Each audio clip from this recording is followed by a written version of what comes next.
Hey to the most amazing nurses. It is Dr. V here with Morning Infusion with Dr. V podcast, where we are intentional about teaching nurses how to work from anywhere around the world, making money and owning your own time, building profitable nurse coaching and consulting businesses.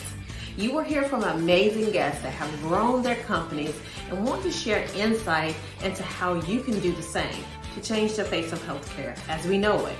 If you want to grow your businesses and leverage your knowledge as a nurse to grow wildly successful businesses at the top, instead of working your way to the top, head on over and join our Millionaire Nurse CEO group on Facebook, where you can ask questions and get updates on our live and virtual events to help you grow your businesses.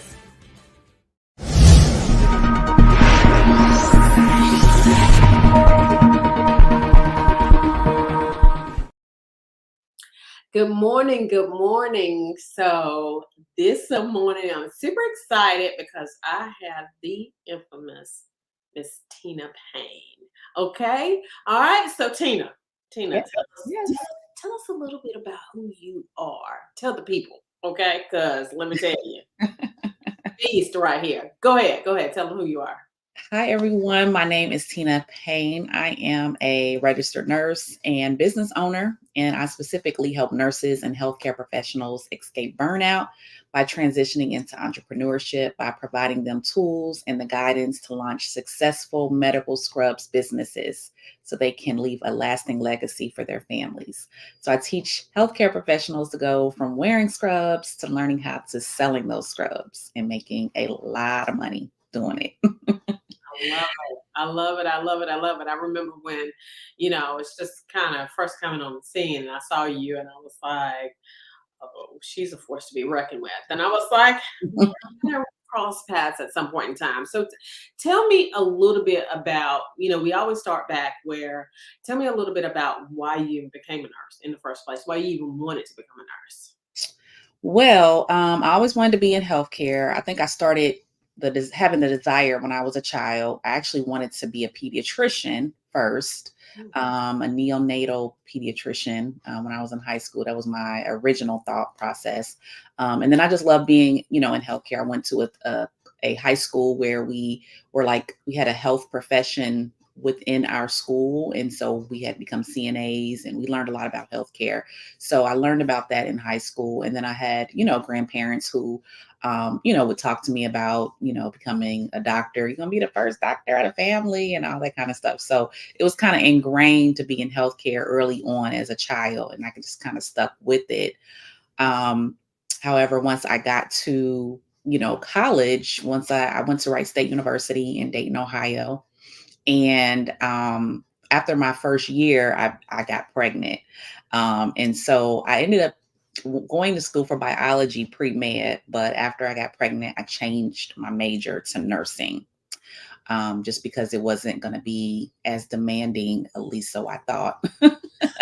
um, while I was a new mom. So that's kind of how it got started. Gotcha. Okay, so now you get into biology, you get pregnant, okay? Mm-hmm. So how did the your parents, like, how did they handle that and how do you handle that? So, yeah, it was a lot to handle. I was 18 going on 19 years old. So I was still young. I was still basically, wet behind the ears, teenager, whatever. My family actually wanted me to move back home, which was only like an hour or so away from where I was in school. But I was not wanting to do that. I did not want to move back home. I was already on campus. The school actually had family housing on campus. So I just said, you know what, I'm going to make sure that I do everything I can to stay here in this environment because I felt as though if I'd have went back home, got comfortable, got coddled by my family and did, whatever, I felt like I would not have finished school. I don't think that at least at the time I was thinking that I really needed to just stay in that environment and push through. So, but they were very supportive, extremely supportive. And so were my best friends that we all kind of helped each other out. So, but yeah. That's good. That's good. That's good. And that's a great point because a lot of times what happens is we go back to that comfort zone and then we don't move and we don't grow. And Yeah. it's just really, really hard once you get because growth is uncomfortable. Yes. When I am comfortable, I know that I'm not growing. And Mhm. so I'm good with being uncomfortable. Like I get comfortable with being uncomfortable. I heard TD Jake say that one time, and I was like, yes, that is it right there. So Absolutely. I love it. I love it. I love it. So now you get in nursing school and then you get kicked out of nursing. How do you get kicked out of nursing school? Right? So how did I get kicked out? So I was in nursing school. I was like I had my daughter uh, in March. I had just kind of got into the program and I had to like reduce a few classes for that next semester. All in all, again, taking that sacrifice of staying on campus, staying there, trying to do everything on my own. I had some, daycare issues. Initially, I was struggling with that, but then I was able to find a 24-hour daycare. Okay. I want to say it's Early Learning Tree in Dayton, Ohio. Shout out to them because a blessing. Okay. Um, Finally got a daycare situated. So I ended up having to take my daughter from morning daycare. I would go home, take a nap, homework, get her together, all that kind of stuff, and then go back to class later on. Well, two of my main classes at the time, pharmacology, pathophysiology, they all ended late in the evening. And so every time I had that class, I had to leave before the first daycare closed. Okay. And so I missed a lot of the lecture every class. I had to leave like an hour early because it was a, later class. So basically, after all that time, I didn't do very well on my test because I was missing, that lecture and not doing very well. So I got like D's in those classes. And anything below a C, as you know, in nursing is basically a F, failing.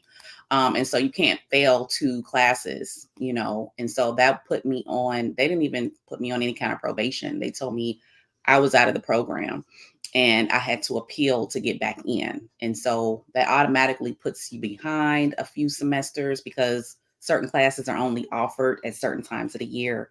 So that was devastating to be kicked out of the program. Now I'm just taking random classes so I can kind of stay in school while I figure out how to get back into the nursing program. So, what ended up happening was myself and my family, we wrote letters, appealing. I got some professors to write me some letters. I didn't have a hearing, but I had to like submit all my documentation of proof of why I should be reaccepted into the program. So this went on for probably 6 months. Mm. And so that was a lot of time. And so, I just remember my mom really encouraging me and telling me, because I thought I was going to have to go home. It was just like I had did all of this, God, why is this happening type of feeling, right? And I remember my mom telling me, like, God has the final say. He didn't bring you all the way to this point for you not to be able to pursue your dream of what you want to do. So no matter who's looking at your file, who the decision maker is, God has the final say. He can change the minds of men. And so I just believed that. I had that faith. I would journal, I would pray, I did all the things. And I was able to get back into the program eventually. So I love it. I love it. I love it. Yeah, patho and pharmacology are ridiculously hard. And the reality is that I love what your mama said. And I think that not that I think I know, when you are in business, faith is huge. yes, Like you really can't move without faith, right? right. I like what you said about I did all the things because people don't think that those things like prayer and the journaling and all of that Mm-hmm. think that those things mean anything, but the reality is that those are the things that is walking that faith because faith without works is dead. Yeah. Jeremiah 2:20 says that you can we can sit here, and you did all the things, like you wrote to the administrators, and you were like, look, this is, this is what I want to do. And Mhm, you could have just, stopped. So tell me what within you, mhm. outside of, was it your mother, like, tell me what within you said, okay, I'm just gonna go for it, I'm gonna see what's gonna happen. What within you made you want to do that? Because I was stuck on not being a statistic. um, My mom had me when she was 16, and so the fact that I was, a few years older than her when I had my first daughter was, you know, a great thing to her. Like, I'm glad you made it out of, high school. You didn't have a baby in high school, that type of thing. But I still felt a stigma of being a young mom, and I really did not want to have to drop out of school or not be able to finish what I started. So that was really driving me, that I knew I didn't want to give up on myself. I had this baby now that I had to take care of. I didn't want her to grow up one day and think that it was okay to give up. So I just kept going. I just kept pushing. I was very, very, like you said, having that faith. I was I was just focused. I was focused and I did as much as I possibly could. Not to mention I was working as well. It was a lot going on, trying to survive. You know what I mean? I was on welfare. I had a lot that I was trying to do as a young mom while in school. So I just I just kept going day by day. Every single day was like, okay. And I still do this to this day. I'm like, okay, God, what's my assignment today? What do I need to do today? Like it's just day by day. My faith is just, I just keep going. So, I love that. We went to the reunion tour last night, and I was telling Tina that, prior to us coming on, that, um, I was making life decisions this morning. Everybody knows my bedtime is at 9 o'clock. And so, we got here pretty late last night. One thing that I love about, just going to gospel concerts and those things is that it really, really just enriches your soul. mhm, It gives you the ability to be able to move forward. So I love, love, love the fact that your mother, because at the end of the day, this is it is truly a faith walk. mhm, I mean, it is truly, and I never understood it. It's just like you put the work in, you put the seeds in the ground, and sometimes those seeds don't come up initially. But no, if you just keep moving, if you just don't give up, a lot of people, they give up when the seeds are in the ground and they don't see them sprouting, and that's where the problem lies. But when mhm, you put those seeds in the ground, just know that those seeds are going to come up and they're going to sprout. And if yeah, you don't give up, successful people are not super successful because they are super smart. Successful people are successful because they don't give up. And that faith piece is what gives you the ability to be able to not give up. So I love that. mhm, So let's talk about, after you, got back in school, mhm, you were married, you got married. And so there were some things that went on within the marriage that, I'm not sure whether you want to talk about that or not, but however, you said that you were depressed. mhm. So let's talk about that. So yeah, I graduated in 2004 and from nursing school, and then right after that I was engaged and moved to another city 2 hours away, Columbus, Ohio. So still young in my opinion, as looking back on everything. Still very young, and so quickly got engaged, got married a year after that, started working as a nurse at the Ohio State University, Wexner Medical Center. Um, and just going through life, ended up having another child in 2007, and then right after that, 2008. So I had my second daughter, my first son, my second daughter, back to back. And I was working at the time. After I left the hospital, I was working as a hospice nurse. I worked as a hospice nurse for about 3 years, and it was very rewarding. And it was like some of the best nursing, that I feel like I've ever done. just because of the nature of, having to really be there for the families and things like that. But what I did not realize was I pushed down a lot of grief of my own Mhm. as I was taking care of other people, being strong for them. Mhm. And so that on top of having a newer baby, because she wasn't even one yet, I felt like I was having some postpartum that was not diagnosed, plus going through working as a hospice nurse and having all these other things going on and being married. I found myself in a depression. I didn't realize that's what it was at first. Until I was in my room one day. I was laying on the bed, just looking up at the ceiling fan and just thinking, like, I wonder if that could hold me. I Mhm. wonder how long it could hold me up if I, you know. And so that was scary, even thinking that, um, thinking of me not even being here and wanting to take my own life for what? On top of that, I was back in school. I was in a master's program getting my nursing and education degree. So it was that stress, postpartum, being, on call as a hospice nurse and all those things, all those different layers of things that I was going through and pushing myself into basically because I'm, one of those people. It's like, if I don't have anything to do, I find something to do. Right? And sometimes that is not the best thing to do, like, especially when you are already going through different transitions, especially chemically with, having a baby and things of that nature. So that I feel like all of that added to the fact that I was severely depressed and did not want to be here anymore.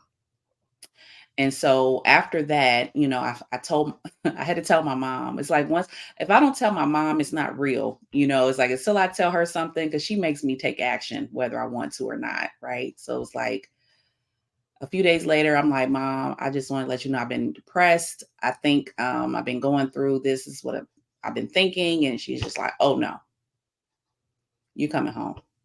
Pack your stuff. Get, get them kids together. You coming home today. I love it. Like, no, you're too you are it's not worth nothing is worth your life. Your children need you and you need to get stable.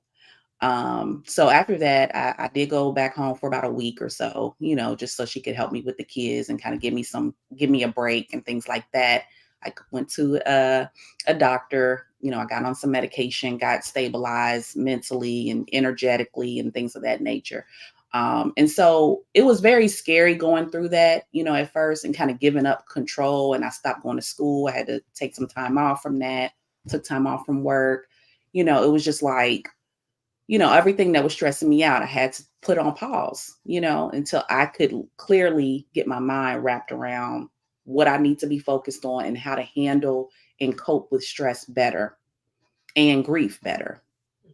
Um, and so that was one of the major things that's transpired in my life, and also with the hospice piece, this kind of comes after, but I ended up having some very bad anxiety.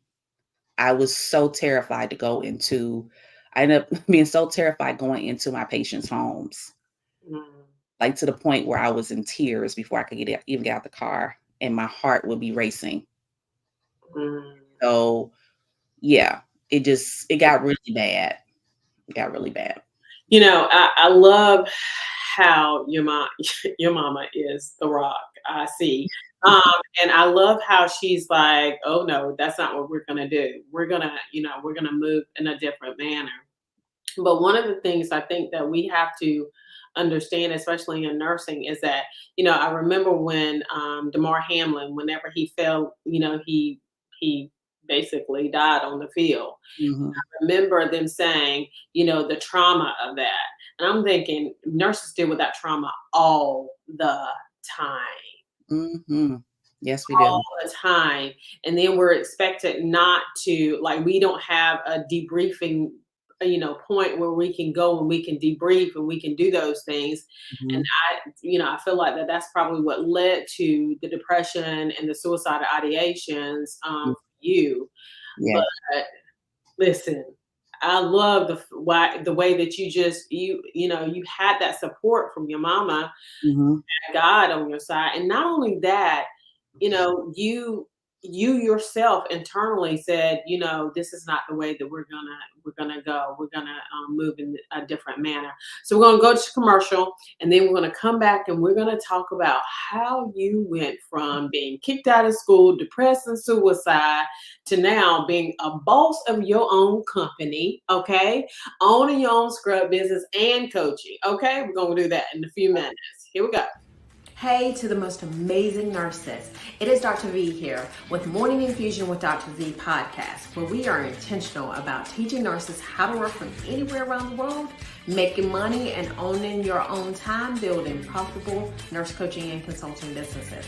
You will hear from amazing guests that have grown their companies and want to share insight into how you can do the same to change the face of healthcare as we know it.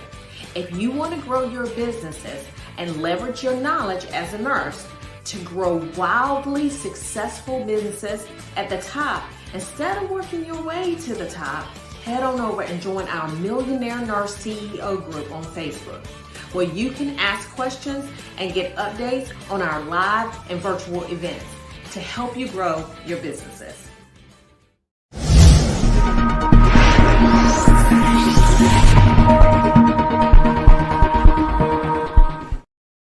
So we back.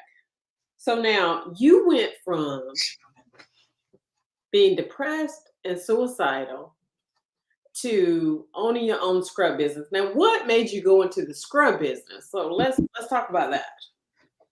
Okay, so I there was a lot to lead up to that, but let's see. After I actually ended up getting a divorce, after a few years, about 8 years or whatever. And so I ended up moving back home permanently to Cincinnati. So I had to kind of start everything over in my life. Basically, I actually started with a CNA school first. Um, Fast forward, ended up a couple years later after my divorce, met someone else, got married a second time, and I had another baby, my last little munchkin. Okay. Lord have mercy. That's my baby. So anyway, the reason that I bring him up is because after him is when I had a lot more health issues. Okay. As far as like preeclampsia, even after I gave birth to him, I had to go back into the hospital, pressures almost in the 200s, all kind of stuff. So I had a lot of swelling, circulation issues, and things like that afterwards. And I was searching online for compression socks. Okay. And I came across a website, and at the bottom, because I was also looking for a business I could do from home. At the bottom of the site, it has something on there about buying wholesale, becoming a retailer, things of that nature. And so I started looking into that, like, okay, well, what does that process look like? I need compression socks, obviously. I have to go back to work. I have to be on my feet. And I just had this baby. Let me find out. Right. So I started just researching and looking more and just Googling and YouTubing, just trying to find out, what this could possibly be if anyone else has started this type of business selling compression socks and scrubs. And, it wasn't very much information out there. I had to actually call these manufacturers, kind of weed out information from them because they were not very forthcoming. And so that's kind of where the initial idea started from. And I ended up, with 500, maybe $600 buying a case of scrubs and some shoes and things like that to kind of get me started. Just to kind of see what I can do with that, with no knowledge, no understanding of what it's going to take. I just kind of got started from there. But it's more to the story. But go ahead.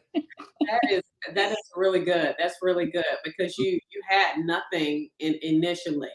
Now, I know that you eventually got coaching because I've been in a coaching program with you, but you eventually got coaching. So tell me, because now you're Hmm. not only like you have the scrub business, but you Hmm. also coach people how to go into the scrub business as well. So tell me a Oh, little bit about what made you get coaching. so like I said, I started like in August of this 2017 with my uniform business, and I just had that. I just began to have the drive and the desire to like do something new and exciting without really having any strategies or understanding of what it took.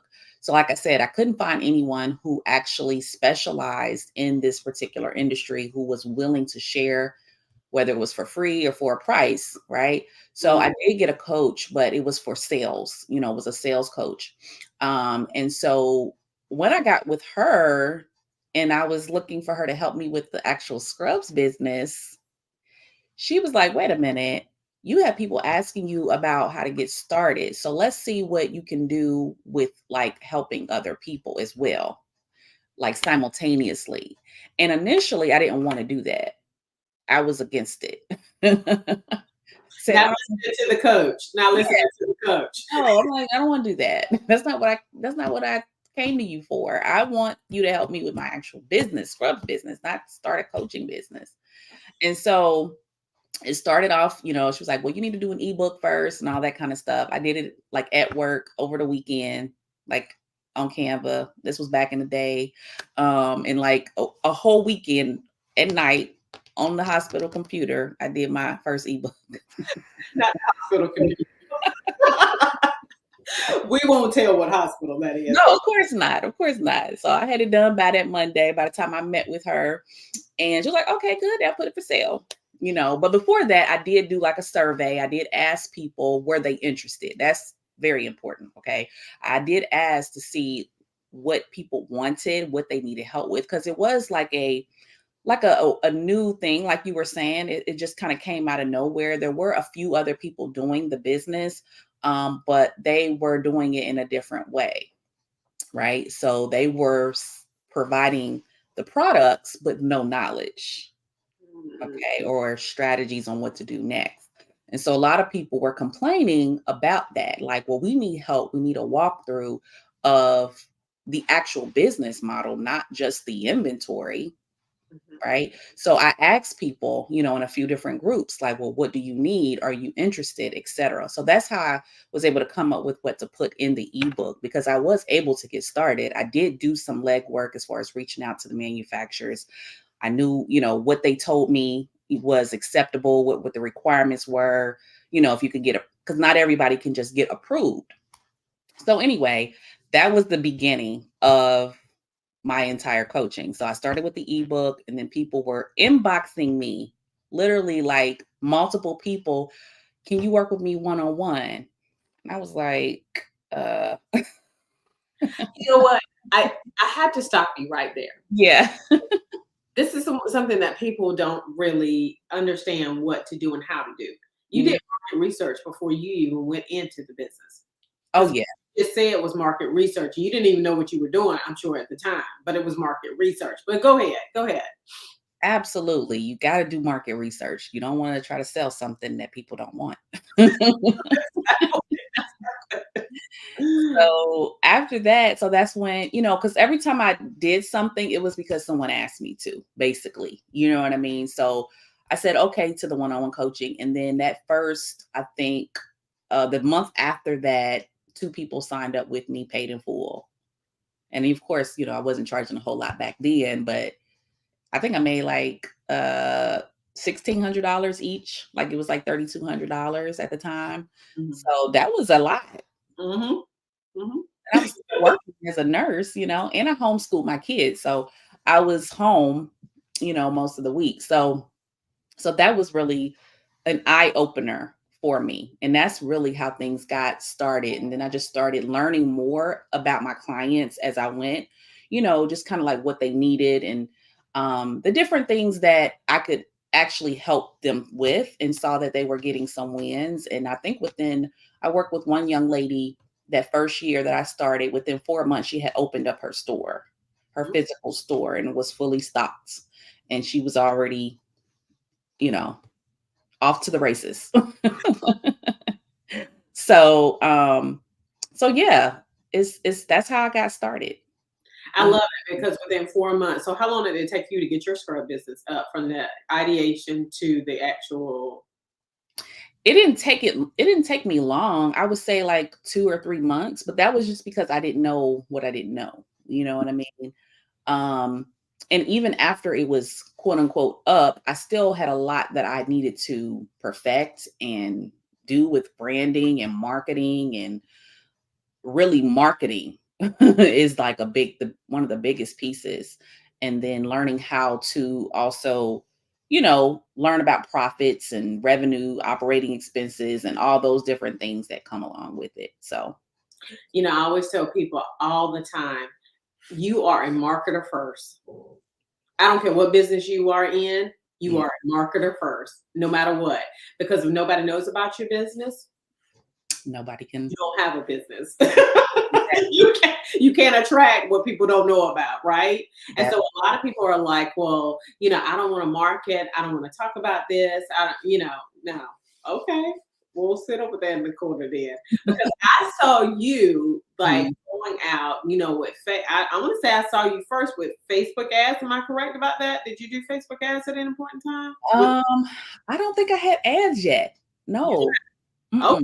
I Okay. didn't start doing ads until like later, years later.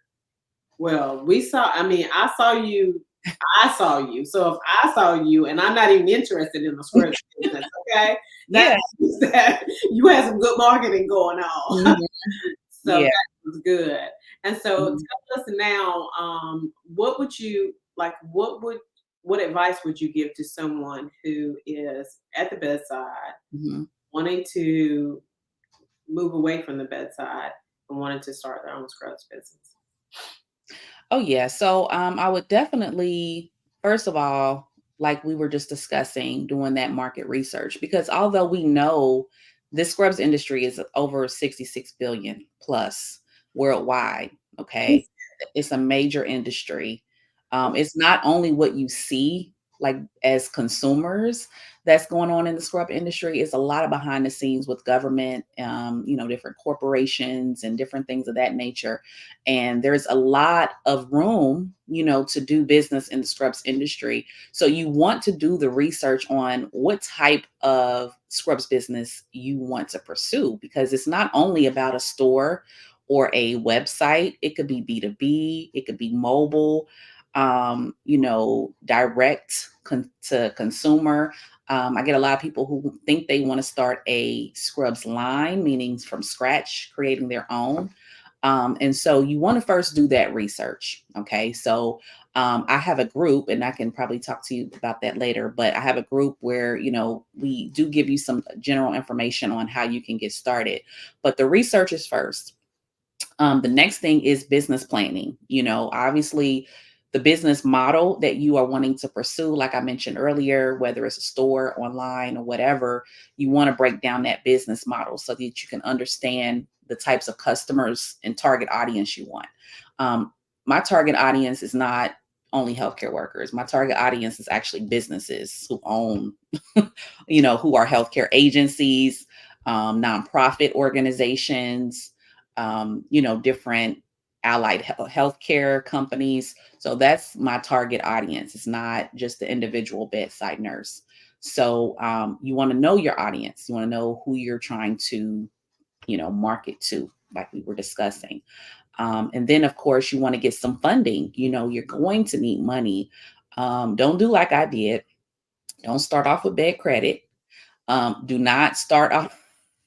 Know that your personal credit is getting you into the doorway of Business credit. obtaining business credit and business funding. And that's not something that I knew. And I wish I'd have known that sooner. I would have gotten further a lot faster. You're going to need money, no matter, even if you start off with money, you're still going to need money. You're going to need operating cash flow, working capital, etc. But you got to know what to do with it. And that's where the coaching can come in. you want to have someone to help you navigate those different things as far as where some of your money should go. A lot of it should go to marketing. But the thing that I get people in my inbox that ask me all the time, and they think that this is the number one thing that they need, is the inventory. Inventory is not hard to get, y'all. Okay? It is not hard to get. That is not the first thing you need. I just told you what the first thing you need. So if you're in my inbox saying, "Oh, can you give me some vendors for inventory?" I already know you haven't done research. I already know that you're not organized or you're not strategic. You have no idea what's going on or what you're doing. So, because that's not the first thing. You know, even before you get the products, you still going to need some customers. That comes before the products, actually. Love it. I love it. I love it. And and that's so true because I have people all the time and they fail to move forward, even in the coaching business. They fail to move forward sometimes because of the fact that they think, well, I've got to have this whole product all the way. No, let's sell it first. Mm-hmm. The customer, okay, and then once we sell it, then we can have a back end product because you can build that as you go, right? Yeah. Mm-hmm. On a market from the very beginning. And I love. I mean, because I didn't know scrub business because I'm thinking like they thinking. All I need is some inventory, right? But when you said all these different models, right, Yeah. which you can have a scrub business, that is amazing. So listen, if y'all want to open a scrub business, listen, this is Tina's is the person for you. She's solid. Listen, I don't endorse anybody who does not who is not solid. So she's amazing. So Tina, tell people where they can find you. So if you're interested in getting started, well, let me just say real quick, we've helped over 300 of our students with our blueprint of getting started in their scrubs business. Like I mentioned, we do have different business models that you can niche down and focus on. We have 6 and 7 figure earners within our Scrub Shop Academy.